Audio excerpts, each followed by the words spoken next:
எனக்கு பிடிச்சது பாத்தீங்கன்னா விஜய் சித்து விலாக்ஸ். எனக்கு டிடிஎஃப் வாசனை பிடிக்கும் ப்ரோ. வந்து ஸ்பைசி சேனல், ஸ்பைசி சமையல். சேரன் அகாடமி அவரு பண்ணுவாரு bro A two D Nandha bro அவங்க இது பிடிக்கும். மதன் கௌரியும் விஜய் சித்து விலாக்ஸ். எனக்கு பிடிச்ச யூடியூபர் அப்படின்னு பாத்தீங்கன்னா மதன் கௌரி. ரீசன் என்ன? எனக்கு சாட்டை திருமணம் பிடிக்கும். சாட்டை யூடியூபர் யாரு, என்ன ரீசன்? எனக்கு வந்து காத்தாடி கிளப் அவங்க பிடிக்கும் ப்ரோ.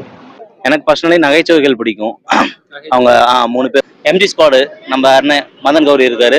பரிதாபங்கள், அப்புறம் விஜய் சித்து பிளாக்ஸ் அதெல்லாம் பிடிக்கும். ஸோ நான் மெட்ராஸ் சமையல் நிறைய பார்க்கேன். அண்ட் நான் வந்து மதன் கௌரி சேனல் வந்து பார்ப்பேன். ஸோ கொஞ்சம் விஜய் சித்து விலாக்ஸ் தான் ரெகுலரா அதுதான்.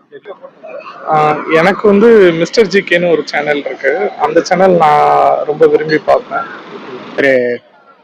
எம்ஜி பிடிக்கும். மதன் கௌரி. மதன் கௌரி பிடிக்கும். அவங்க விஜய் சித்து விலாக் தான். விஜய் சித்து விலாக்ஸ். எல்லா சீரியஸ்